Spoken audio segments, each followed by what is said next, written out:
Welcome to my channel SK knowledge class. दोस्तों, आज की इस वीडियो में आपको बताऊंगा दो बेलन के आयतनों का अनुपात ज्ञात करने। ठीक ना। तो ध्यान से आपको देखना है। सवाल कर रहा है कि दो बेलनों की त्रिज्याओं का अनुपात 2:3 है एवं उनकी ऊंचाइयों का अनुपात 5:3, तो उनके आयतनों का अनुपात होगा। ठीक है ना। दो बेलन है, दो बेलन की त्रिज्याओं का अनुपात दिया है और उनकी ऊंचाइयों का अनुपात दिया है। तो मान लीजिए इसमें हम दो गो बेलन भी बना लिए आपको समझाने के लिए। एगो बेलन का त्रिज्या जो है छोटी आर मान लेते हैं, छोटी आर एगो बेलन का त्रिज्या, तो 2 हो जाएगा। दूसरे बेलन का त्रिज्या मान लेते हैं बड़ी आर, तो क्या हो जाएगा, 3 हो जाएगा। ठीक।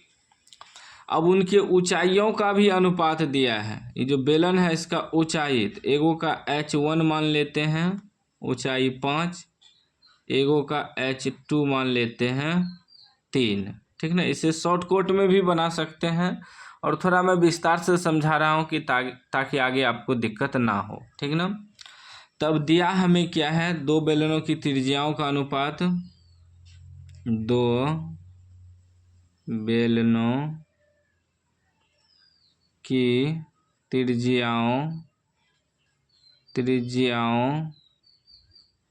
का अनुपात कितना दिया है, 2:3, और ऊंचाइयों का भी अनुपात दिया है। ऊंचाइयों का अनुपात कितना दिया है, 5:3। तो हमें निकालना क्या है, उनके आयतनों का अनुपात निकालना है, बेलन के आयतनों का अनुपात। तो बेलन का आयतन का सूत्र क्या होता है, बेलन के आयतन बराबर सूत्र होता है πr²h।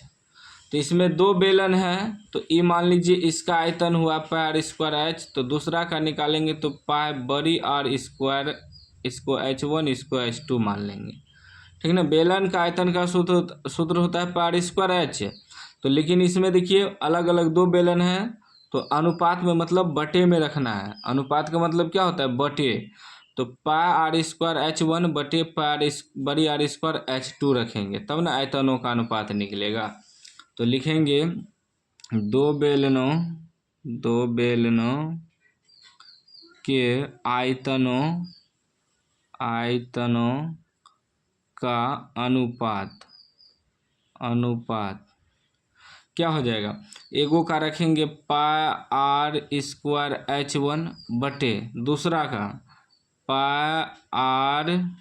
बड़ी r²h2, इस प्रकार रख देंगे। ठीक ना। तब ना आयतनों का अनुपात निकलेगा। तो पाई तो कट ही जाएगा, r², छोटी आर कितना है, 2 है, 2 का स्क्वायर गुना H1 कितना है, 5 है, बटे बड़ी r² कितना है, 3 है, तो 3 का स्क्वायर गुना H2 कितना है, 3 है। ठीक। अब देखिए 2 का स्क्वायर 4 गुना 5 बटे 3 का स्क्वायर 3 तिया 9 गुना 3, कितना निकल जाएगा, 4 पंचे 20 बटे 9 तिया 27, यानी कि निकल गया आपका कितना, 20:27। 20:27, यही आपका आंसर हो गया। बेलन के आयतनों का अनुपात निकल गया। ठीक है ना। तो 20:27 है, ऑप्शन ए में है, तो ए आपका राइट आंसर हो जाएगा। इस तरह का सवाल आपको इसी प्रकार बनाना है। कोई भी डाउट हो तो कमेंट बॉक्स में पूछ सकते हैं। शॉर्टकट बनाना है तो बस सूत्र आपको बैठाना है। तो एगो को मान लीजिएगा R1, एगो का R2, एगो को H1 H2, बस शॉर्टकट भी बैठा के कटा उठा दीजिएगा, ऑप्शन निकल जाएगा, आंसर मिल जाएगा। ठीक ना। तो अभी तक चैनल को सब्सक्राइब नहीं किया, सब्सक्राइब कर लीजिए और घंटी को दबा के ऑल कर लीजिए।